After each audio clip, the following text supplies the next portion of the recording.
Hello, and welcome to the Future of Playout, Opportunities and Challenges of the Software-Defined Channel, presented by TV Technology and Snell Advanced Media, SAM. I'm Tom Butts, Editor-in-Chief of TV Technology, and with us today are Clyde Smith, Eric Pohl, and Tim Claman. Thank you for joining us today. The media industry is in the midst of tremendous change. Many linear channels are now being played out from integrated channel-in-a-box solutions. With the recent introduction of IP-based playout solutions, comprised of software running on commodity IT hardware, broadcasters now face the daunting challenge of determining the best path forward to meet their operational and business needs. In this webinar, we have a panel of industry experts who will explore the valuable yet potentially disruptive influences of virtualization, cloud, and IP streaming with respect to linear playout, and provide insights into the emerging technology migration. We encourage you to ask questions during the presentation via your screen. At the end of the hour, we'll address a few questions to our presenters, and any remaining questions will be addressed afterwards via email. So let's get started. Clyde Smith is a consultant for Fox Network Engineering and Operations. In this role, he supports broadcast and cable networks, sports, production, and post-production operating groups in addressing their challenges with new technologies, focusing on standards and regulations. Prior to joining Fox, Clyde was Senior Vice President of Global Broadcast Technology and Standards for Turner Broadcasting System, where he had provided technical guidance for the company's domestic and international news and entertainment teams. He previously held positions as Senior Vice President of Engineering and Research at Turner and Senior Vice President and CTO at Spear Communications. Eric Pohl is the Chief Technology Officer for NTC, provides overall direction for the firm's new technology initiatives. He provides technology expertise and operational insight in the application of contemporary and leading-edge technologies for the media and entertainment industries.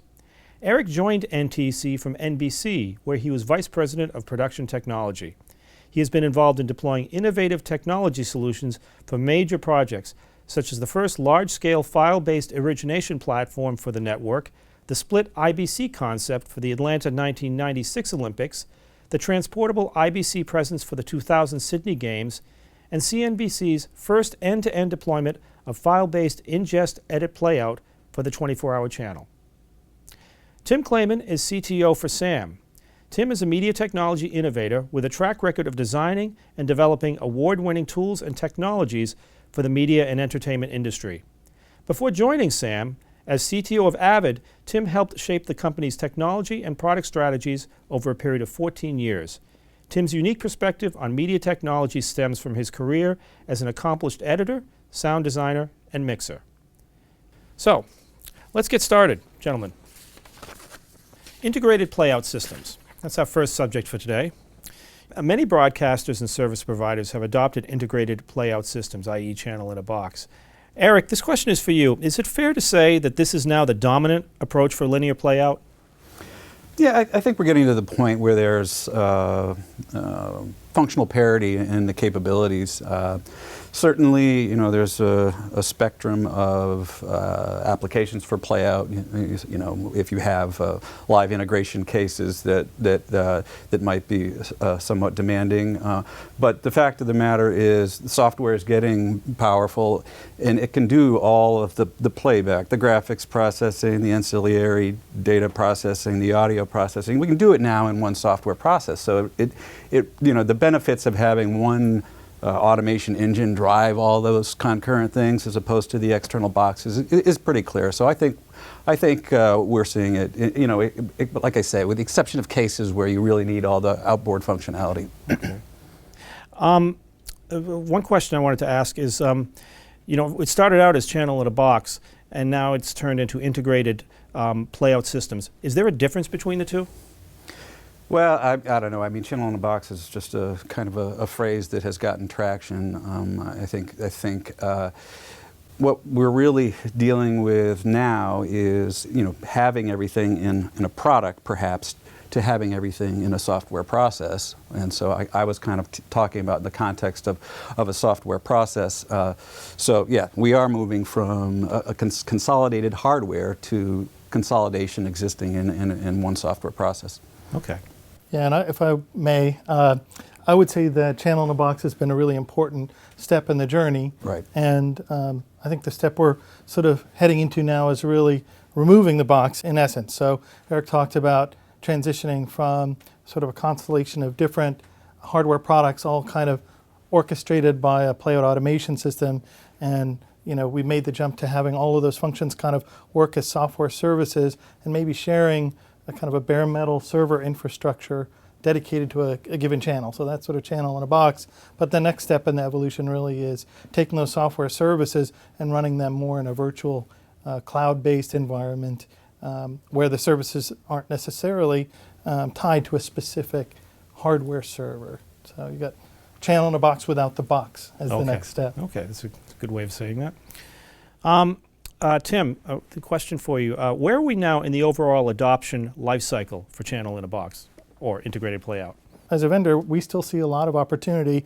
And I think as we can all appreciate, it takes a lot of work and a lot of time to really dial in a channel chain so that it's really giving you that uptime at 24/7, 5 nines or greater reliability. So once a linear playout channel has been dialed into that level, it's, I think, correct not to make a change continuously. So we see a lot of legacy systems that were put in place years ago that still haven't made that transition to channel in a box. So as a vendor, we see a lot of opportunity, even though it is a very mature technology at this stage.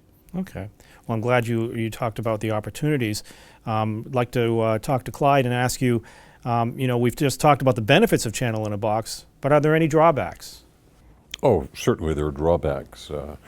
If you used your station as an excuse to avoid going to your child's Christmas play or something like that, that excuse is going to go away. Their systems have become so reliable. But yeah, there are some other differences too. You think about if you don't plan properly going in, some people bought some initial systems and have deployed them that were monolithic applications, right?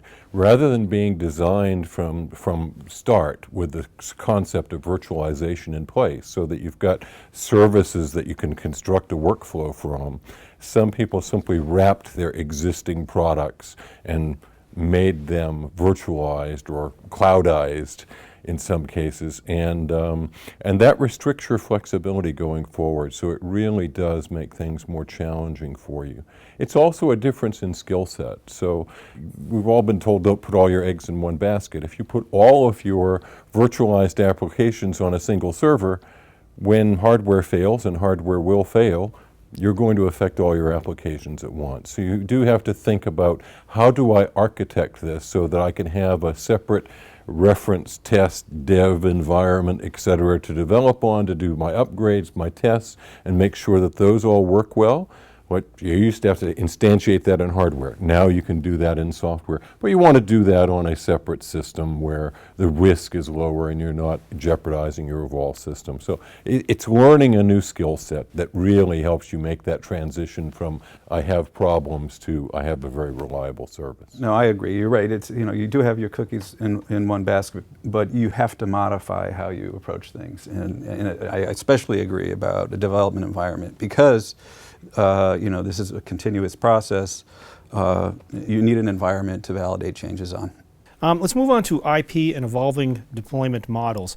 In recent times, there's been talk about transitioning to IT technologies and methodologies in the media industry. Eric, I wanted to address this question to you. Where do you think we are now in the overall transition of IP streams for carriage of audio, video, and metadata signals? Sure. I like to say that there are some key phases that we're going to see, and we're really in the first phase. The first phase is where we're using IP switching either within products or in subsystems. And the fact of the matter is, we have a large existing investment in HDSDI, especially in large facilities. So the next step will be once we have IP stacks or IP/IO in sources like cameras and switchers. So now it's actually more practical to move towards IP routing because you don't have all the conversion. I think the third phase will be once we start embracing COTS routing or commercial off-the-shelf technology to a larger degree. And there are things we have to do to prepare for that. So that will be like the third phase, and then in the fourth phase we'll be using more commodity hardware with commodity routing, because once you have IP stacks in commodity hardware, and just like channels in a box as an example, we're going to see more media processing tasks be more appropriate for deployment and migration on commodity hardware. And if we can deliver video in real time through an IP stack, through an IP infrastructure, that's going to be the dramatic change. Now, I think everybody, is looking towards that, but the fact of the matter is we have these first phases first, and we have big investments to displace, and so we have to create a migratory path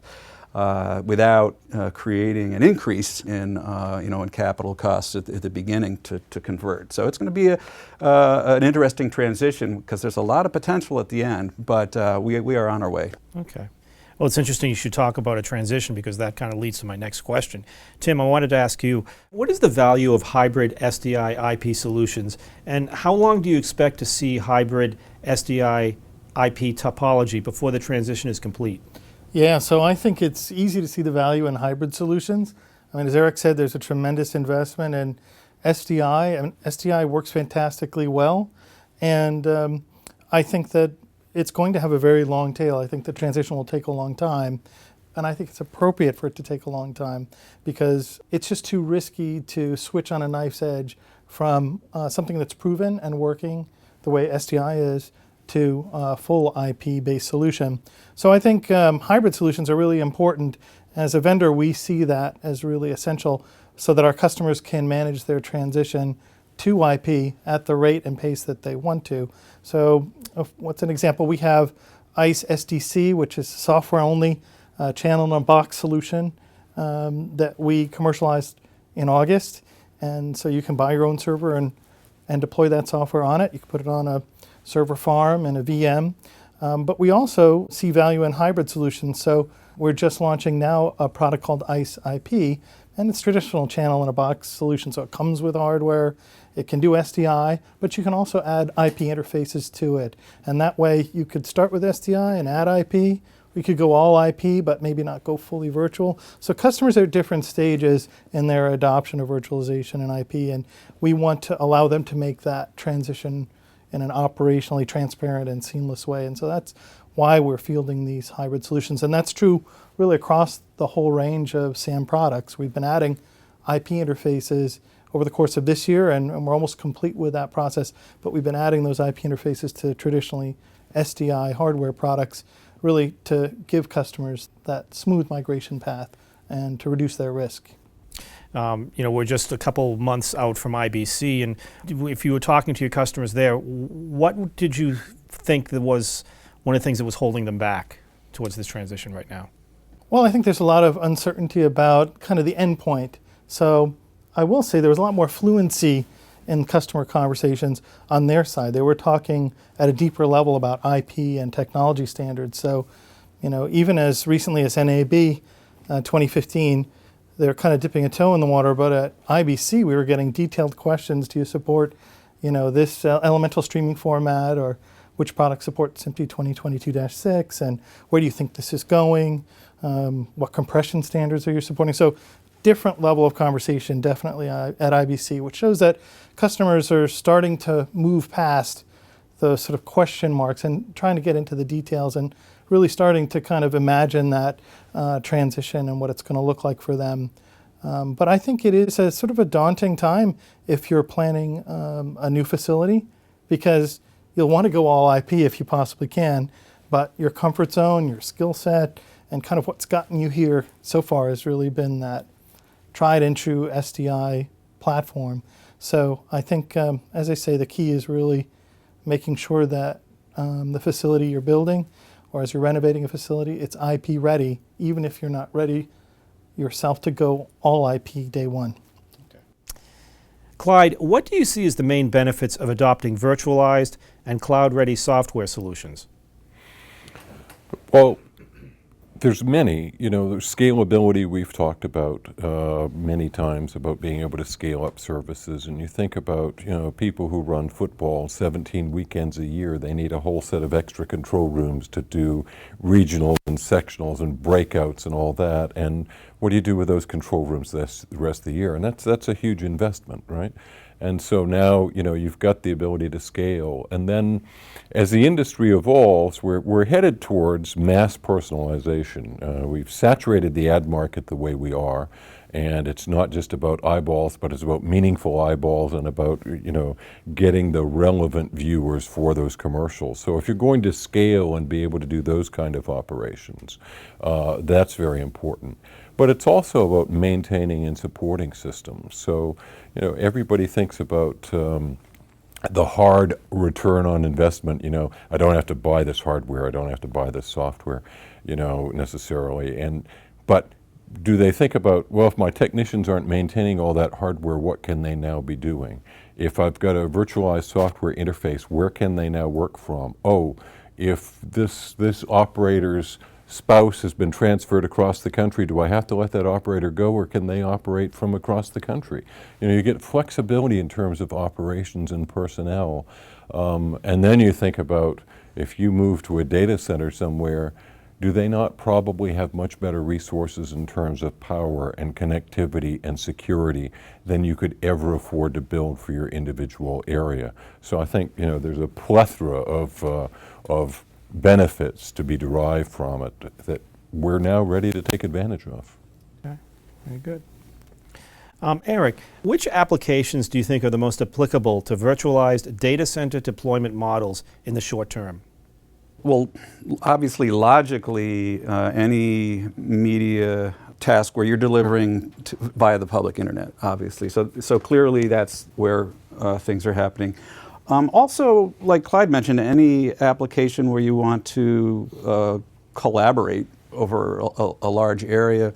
So again, connectivity to the public internet, scalability is important. That's what we're seeing first.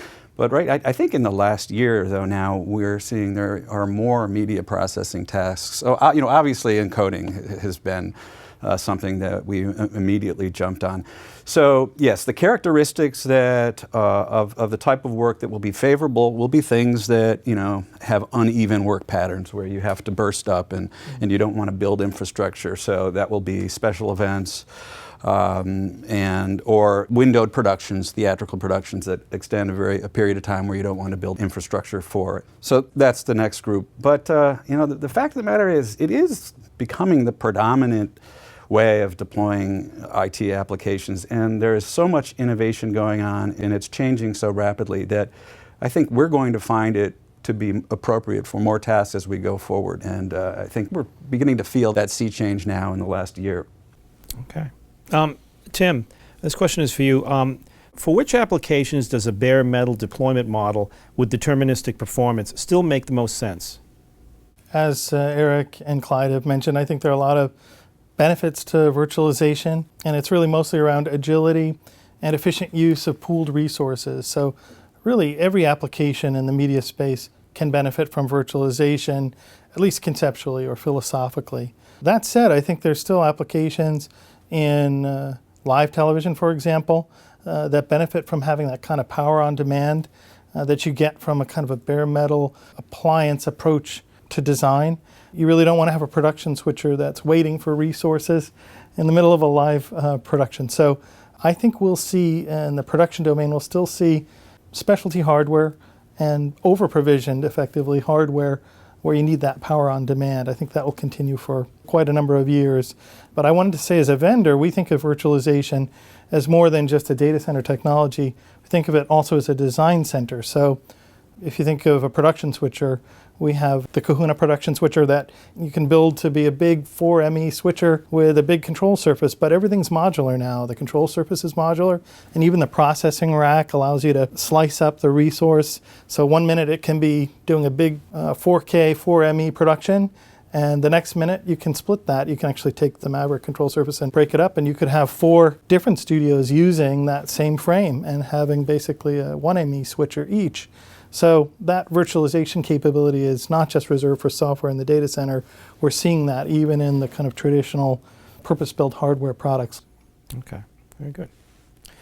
Clyde, where are media companies today in their adoption of true public cloud service models and business models as compared to on-premises infrastructure? I think we've seen a pretty major shift in the course of the last year. You know, there were people who were experimenting with applications in the cloud, but over the last year you've been able to build workflows in the cloud, and you've seen applications evolve into workflows in the cloud. So in one case I'm aware of, people were doing archiving to the cloud to get protection off-site for their media. And then they figured out that, you know, while it's out there, gee, we could do some processing on that, and we could, oh, maybe it's a neglected library and we need to rewrap it and change the codec, et cetera. Or maybe we could do some analysis on the audio to get better metadata associated with it, or we could do some face recognition. So the enhancement of the metadata, the enhancement of the media, the improvements, maintenance makes sense once you've got it in the cloud and you've got processing power nearby. So that's one application.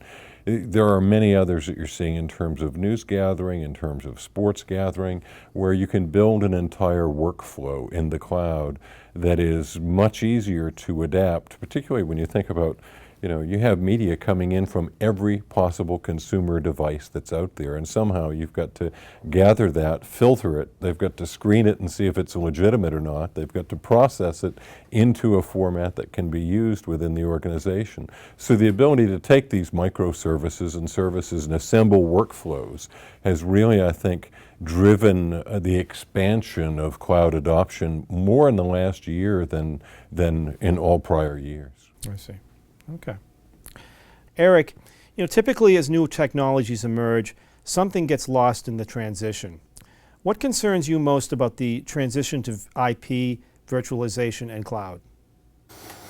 Right now with IP, I think we're in this early phase, so there's some work the industry has to do in terms of achieving the level of interoperability that we've really kind of taken for granted that we have with HDSDI, and we have lots of players, and which has had created a real competitive environment. So it would be good if we can have media-specific standards in how we're using IP technology so that we can create that same degree of interoperability. I think we're going to get there, but we're not quite there yet. So that's probably one thing with respect to IP that is a concern. Okay.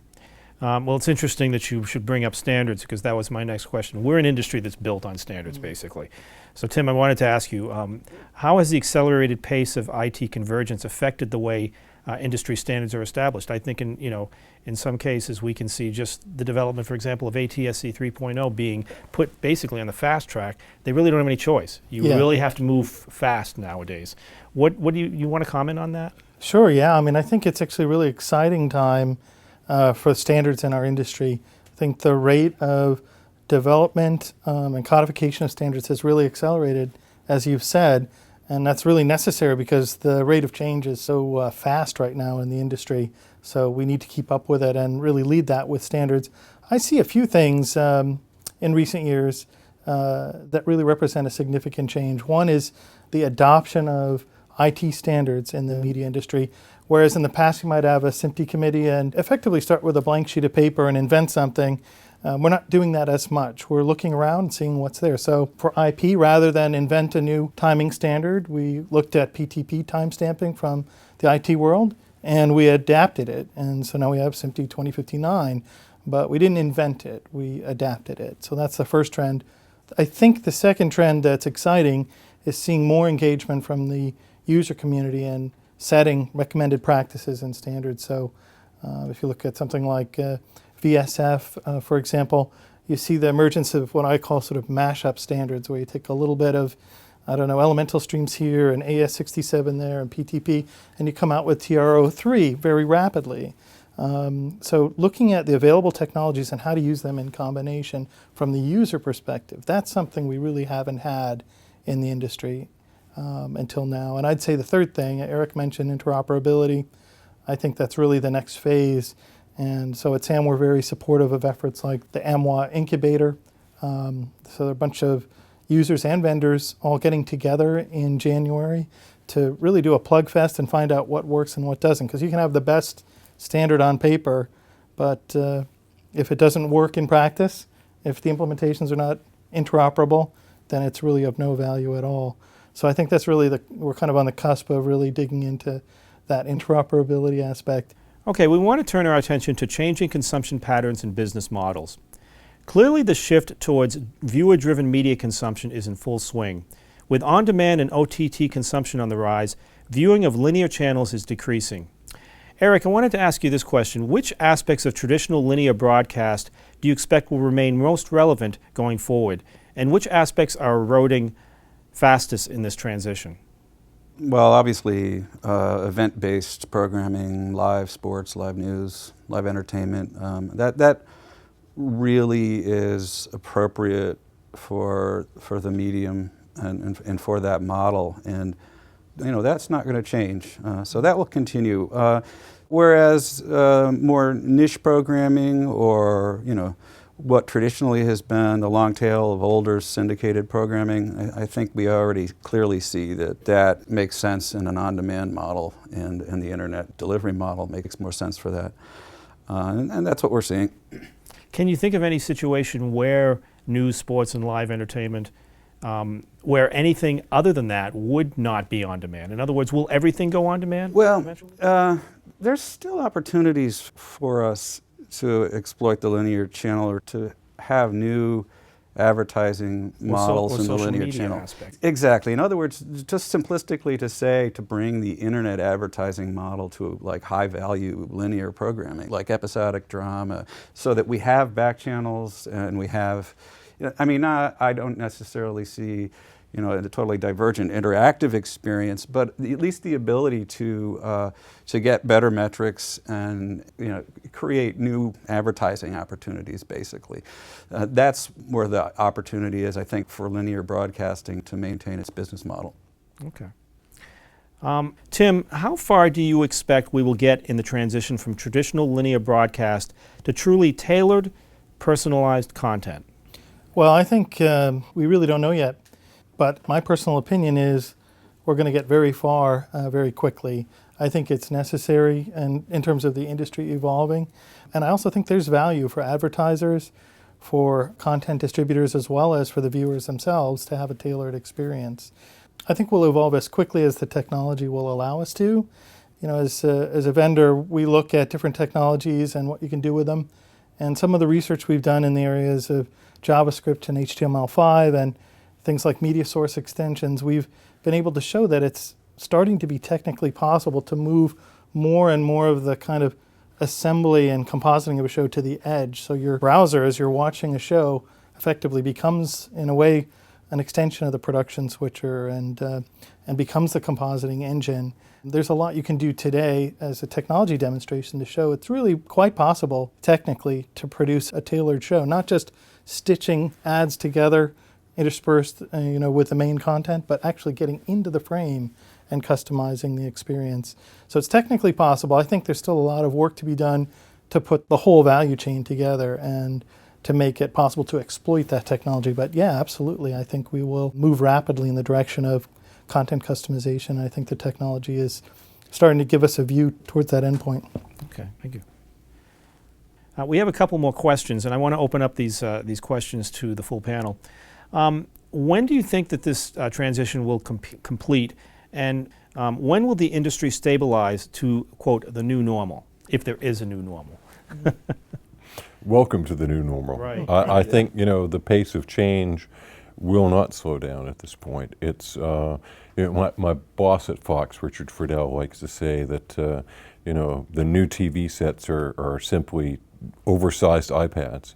And as you put more and more processing power in that, as Tim was just talking about, you get the ability to do compositing, you get the ability to do commercial replacement, you get the ability to add rich metadata personalized to your interest, which will make a much more engaging experience.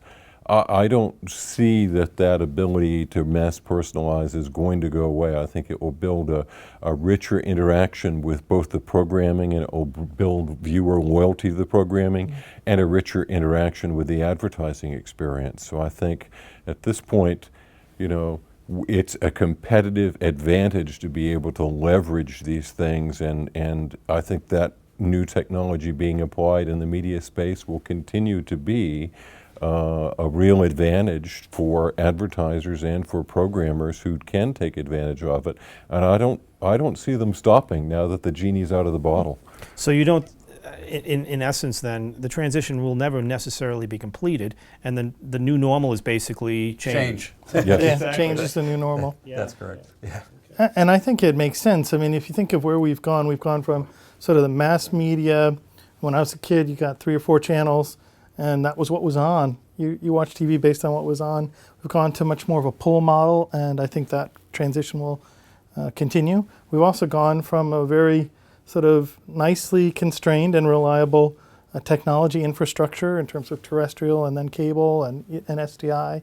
If you think of that as kind of a technology platform, now we're heading into the asynchronous world of IP, and I think those transitions, both in terms of the business model and in terms of the viewing model, along with the technology shift, it's really very exciting. It creates a bit of uncertainty, but I think the new normal is intrinsically about change, and I think there's going to be a lot of exciting innovation as a result.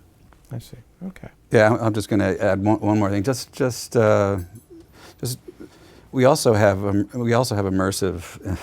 Immersive entertainment around the corner too. So we've got, you know, VR and AR, and even though that's not specifically television related, but you know, Hollywood is beginning to pay attention to it. And the fact of the matter is, you know, with a cell phone device and $100 worth of optics now with, you know, Google Glass or Samsung Gear VR, for the barrier to entry to a whole new range of entertainment experience is low. So there's a lot more to figure out how to exploit these, but I think it's clear that innovation isn't stopping. It's a continuum. There are these big jumps every once in a while, and we all have to adjust. But it's going to be very interesting. If you go visit manufacturing plants in Asia, you will see refrigerators that have displays on the front panel, and that you can look up recipes on them, et cetera. And I'm reminded of the Dow Corning video, A Day in Glass, that's out there on YouTube. And you know, you watch people, the kitchen counter now is playing an episode of a cooking show, and they're cooking along with it, and they've got the recipes and menus up there. And it's a very rich experience. And you know, once you stop thinking about programming to a TV set or a phone or an iPad, but you start thinking about the integration of display technologies into many other devices, it opens the world up tremendously. I see. Okay. Very good. Next question. Do you expect to see traditional linear playout decrease and then stabilize at a lower level of viewership? Or is it possible that linear playout as we know it today will disappear completely? You know, I mean, we talked about live, and I still think that model is going to sustain. And we also think that there's opportunities to augment the advertising delivery for linear in a personalized way to keep that business going. We're going to see a spectrum of different entertainment experiences, and it has its role. Yeah, and I would say that the kind of hard wall between linear and nonlinear consumption and between sort of live and pre-produced content, that's really, really blurring already. Right. So as those models kind of change, we're going to have a new model. It's a lot more dynamic. I don't think it's as simple as linear sticks around and settles in at a lower level. I think it's not an either or. It's not either or. It's the model's changing. Right. Brands are going to leverage all of the entertainment experiences and try and pull them all together, like they do now. But you know, that will continue. You know, it's interesting that many of the changes in our industry are being pushed by the younger people, the millennials, so to speak. How important do you see that generation as far as changing our industry? Personally, I think it's going to be an interesting generation to track, because there's this sort of looming question of, do viewing habits change as you get older? Do you get perhaps less assertive? Maybe do you get more passive in your viewing experience? Does it become more about keeping you company and less about you sort of seeking information and following the specific areas that you have an interest in? I think we don't know yet. I mean, the technology has shifted so quickly and the platforms have shifted so quickly. We really don't know whether people's viewing habits change over time, over the course of their life, or whether you kind of settle in on a way of consuming content and then hold on to it for the rest of your life. So I do think millennials and seeing where they go in terms of their viewing habits is going to be really interesting. But we don't have the luxury of time to kind of wait 20 years and look back and see what happened with that generation. We're going to have to figure it out as we go. Well, I think you make an interesting point in the sense that will millennials continue to have the same viewing habits? In other words, is it just restricted to that particular age group? Does it change over time? And we won't know for a while. I think there's two exciting dimensions that, now we've got this technology that's removing the barrier to entry, right? So virtually anybody can be a producer today of some kind. And so you're seeing a lot of the millennials look at content produced by friends with similar interests, around that. And so I can go online and watch sailing anytime I want to because somebody's out there covering it, right? Somebody else has a similar interest. And sailing has never been a big TV sport in this country. It's big overseas, and I had to rely on overseas. And I will find it interesting to see if somebody takes up a role in terms of curation of the material that the millennials create in order to organize it and structure it a little bit to make it accessible to a broader base of people. So I celebrate what they're doing. I think it's absolutely great. And I love seeing the power of the new technology coming together with what they're doing. And I love Periscope. I've been watching several things they've done on Periscope. It's great.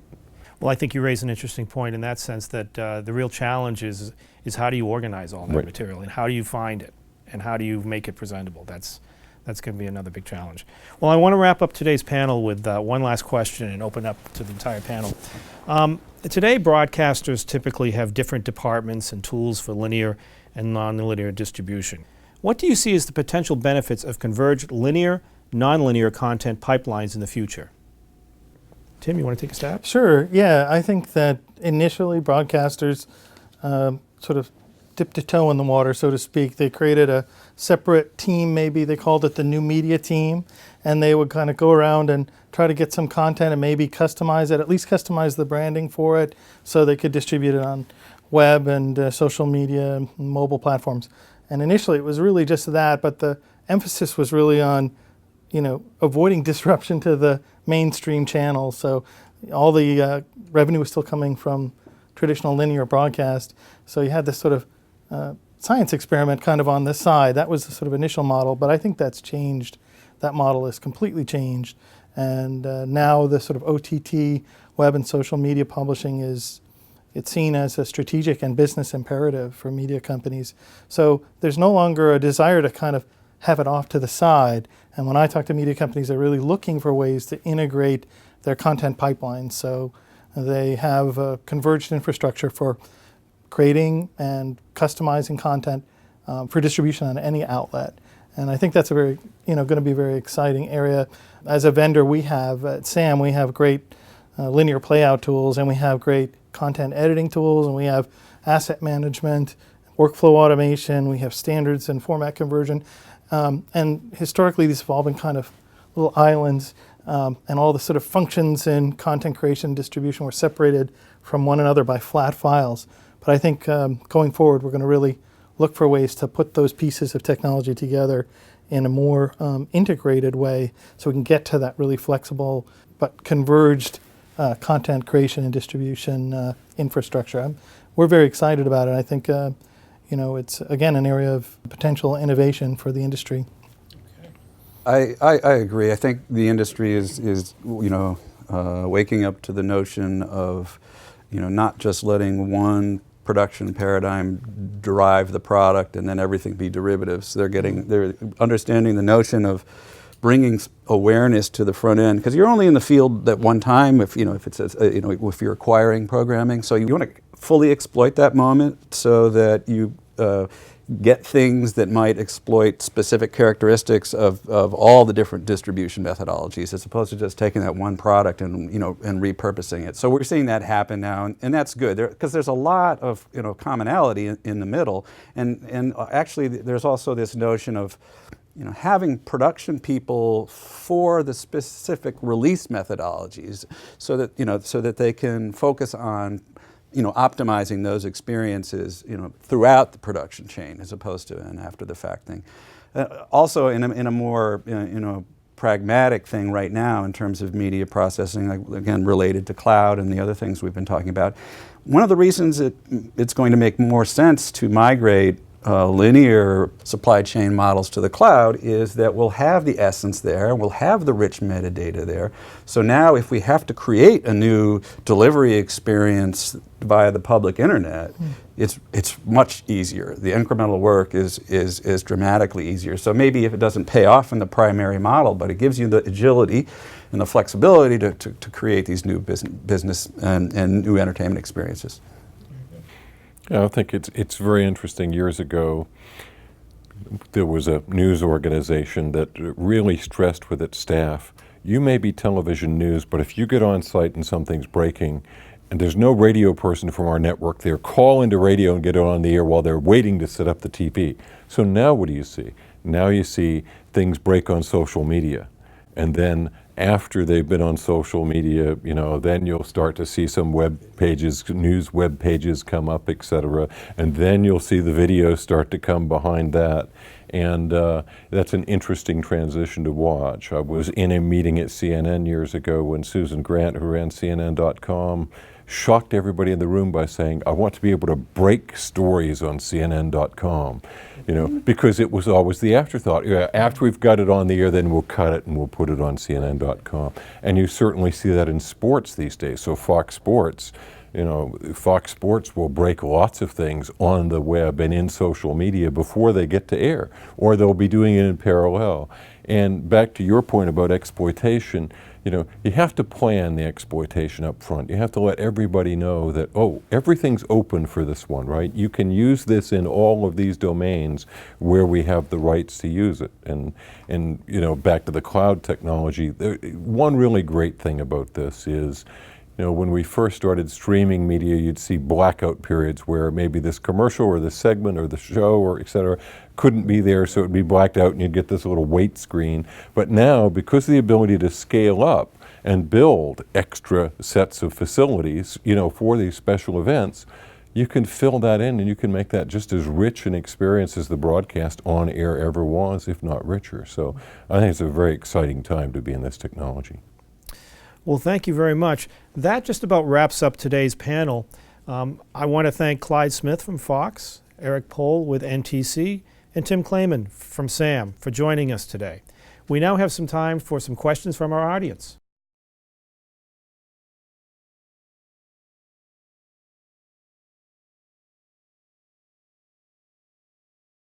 Thank you very much for your questions. That just about wraps up today's panel. I want to thank Clyde Smith from Fox, Eric Pohl with NTC, and Tim Claman from SAM for joining us today. For TV Technology, I'm Tom Butts. Thank you for tuning in and have a great day.